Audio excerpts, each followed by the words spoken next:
into the river in Lake. The new ultimate stuffed crust pizza. Is there nothing worth watching on TV anymore?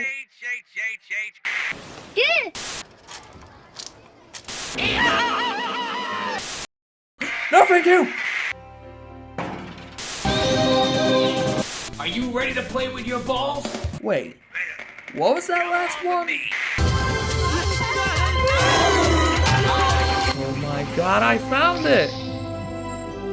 We all remember good things from our childhood, like the things we did, the memories we made, or even the cartoons we watched. I'm talking shows like Looney Tunes, Fireman Sam, Thomas and Friends, Augie and the Cockroaches, Roly Poly Oly, the What, but the one I'm talking about is one I bet none of you have heard of, and I only just remembered its original name, Was ist was TV, or as I used to call it back in Poland, Co I Jak.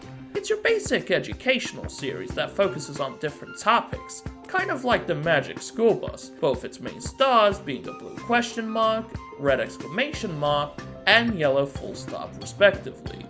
Eagle-eyed viewers of mine would have already gotten a tease of this video in my recent Porky Pig YTP, which you should check out, but enough about that. First, let's go back to before this show even existed, all the way back to 1960. You see, Was ist was is the German name of a book series originally published in the US called How and Why, which were made throughout the 60s and 70s and taught science and history to children and young teens. The topics range from things like dinosaurs, weather, machinery, the human body, which ironically enough was the main theme of another book series called How My Body Works, wild animals, robots, and even World War II. The series proved to be so popular that more issues were made and other countries started receiving them, like the UK. They even had their own unique issues, like those based off the Tower of London, ancient Rome, radio and TV, alongside other historical facets. They were even published in Germany from 1961, here known as Was ist was. They mainly consisted of translated versions of the US and UK editions and, unlike those two, are still going strong today. They weren't just the books, no. There were also CD-ROMs and audio cassettes of the books, audio plays also on CD, ebooks, quiz apps, and even a Nintendo DS game that, despite being released in Germany, was translated into English. But before I can talk about the show, here's the story of how I remembered it growing up and how I recently found out what it was actually called. I used to watch a lot of stuff when I still lived in Poland. Aside from the obvious pick of Bolek and Lolek and Rex Showed the Dog, I also enjoyed watching public domain Porky Pig cartoons, Casper, 2 episodes of the 2003 TMNT series, Bakugan, and movies like Shark Tale, Valiant, and Flushed Away. You know, typical stuff a Polish kid like me grew up with, but one that particularly stood out to me was Co I Jak. Whether it be through a channel called Da Vinci Learning or on VCD, I vividly remember the intro where the characters jumped off a train to swim with a dolphin, fly a plane, and get chased by a T-Rex.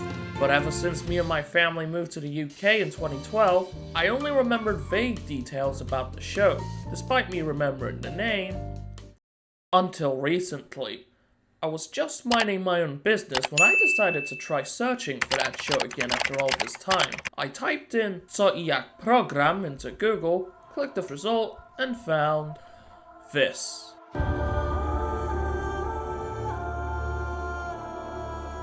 This is it.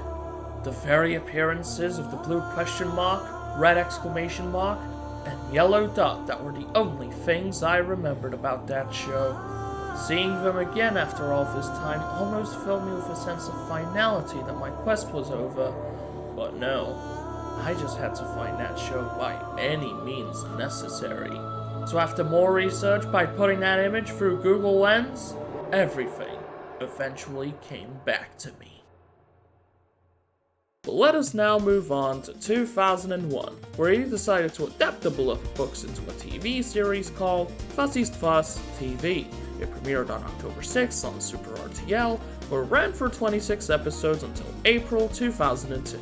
It was also renewed for a second season, with another 26 episodes being made from April 11th, 2009 to June 26, 2010, this time airing on Nickelodeon. Yeah, right alongside other computer animated shows like Back at the Barnyard or Penguins of Madagascar, which, believe it or not, also aired in Germany around the same time as Fass's second season. The animation was produced by a company called Circles and Lines for Season 1 and Silver Animation for Season 2, the latter being unrelated to Silver Pictures, and looking them up on Google only led me to Life Pharaoh's Silver Campaign intro. Each episode of the show focuses on a different topic that was covered by the books, such as animals, time periods, occupations, technologies, and even an episode dedicated to the show's country of origin, Germany. These aren't really important. You could just look the information up on Wikipedia and acquire knowledge that way. What actually is are the supplementary segments placed at the beginning, end, and throughout the episode. They focus on 3 characters: Theo, a blue question mark, Tess, a red exclamation mark, and their mute yellow full stop, Quentin. At the start of each episode, they either express interest in the topic, Denn wir gehen auf die Suche nach dem Grab von Tut-Elch-Anton, einem der mächtigsten und reichsten Pharaonen des alten Ägypten, glaube ich. What the blast? or introduce it to the audience directly. Denn heute geht es um Dampf, Holzbänke, Zylinder und jede Menge Kohlen. Mit anderen Worten, unser Thema lautet Eisenbahn. The events show up throughout the rest of the episode in situations related to the topics. In certain episodes, Quentin is a shapeshifter, transforming from normal things like a spider or a boat to a Jungle Junction reject and even a literal train.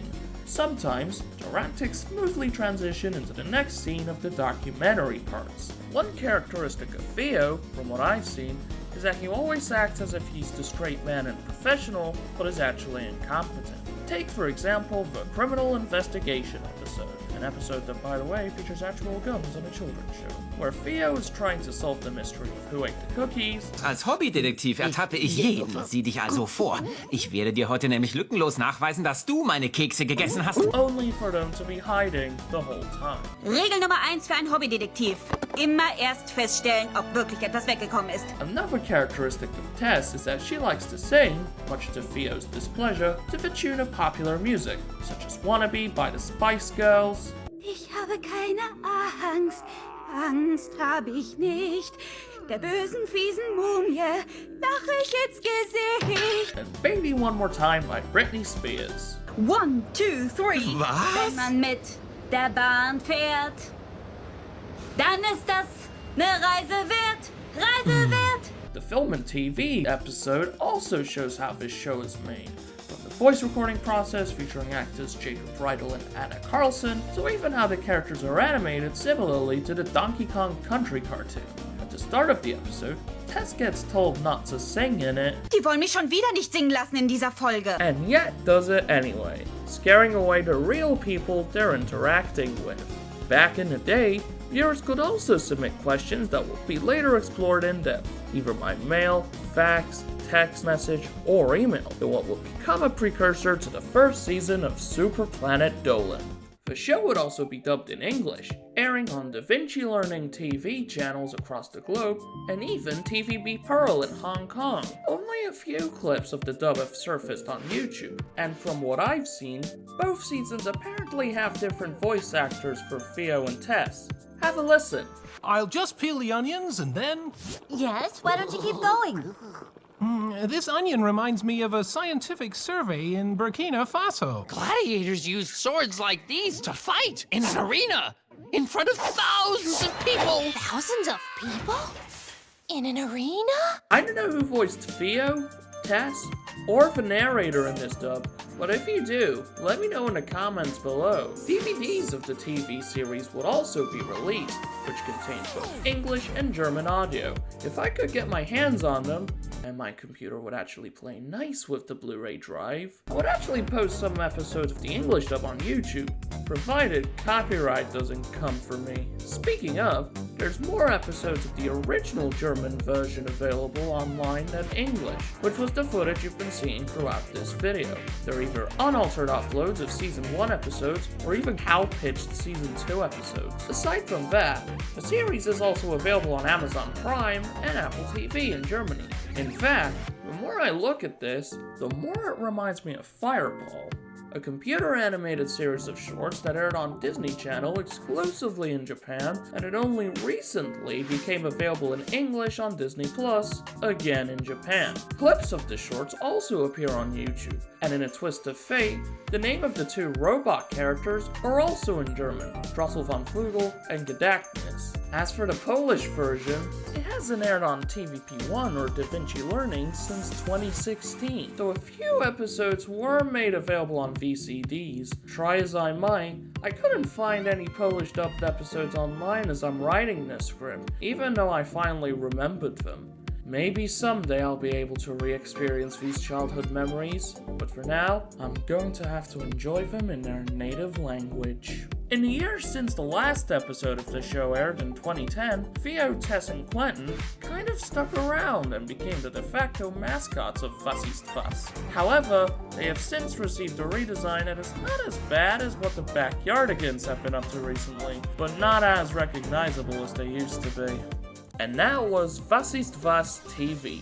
While it may have been just a standard run-of-the-mill educational series for children, Theo, Tess, and Quentin make for good hosts, and they help to entertain the younger viewers while also delivering pop culture references older viewers can relate to. It also makes me happy to know that the research I've done when making this video helped me revisit a lot of things I remember fondly from my Polish childhood. If anyone can find the English dub, I would recommend that children watch that instead of that slop they call brain rot, and maybe they'll actually grow smarter from it and remember it more fondly, even if they'll forget it eventually. Now that I've taken a trip down memory lane, I wonder if there's any modern Polish dubs out there. Gotta respect my country, you know? Oh hey, episode 3 of Digital Circus got a Polish dub. I mean, I'll always prefer Monkey Wrench, but I'm curious. No I jak tam moje skibidi sigmy? No, it can't be. All this time, I thought Polish dub was supposed to be innocent and relatable. What happened to opening a salami factory, preferring scrambled eggs over waffles, or even implying beloved Czech cartoon characters to begin? Why did they stoop so low with this? Is this what the kids want nowadays? What's next? Are they gonna reference Italian brain rot in episode 5? Because if so, I'm not gonna humor it. Hold on, I gotta take this.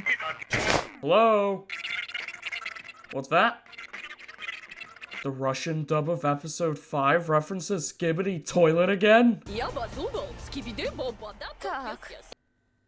It may be my opinion, but I always prefer Monkey Wrench over Digital Circus.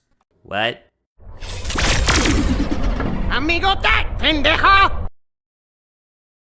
Thanks for watching. Sorry I took 2 months again to make this, even though this video isn't as long as the Forgotten Mobile Games video. I also had the trip to Vienna with my college back in June, which got in the way of me making this video. I'll try to take less time making these kinds of videos. I'm currently on summer break until September, so that will give me enough time to keep making content for my channel.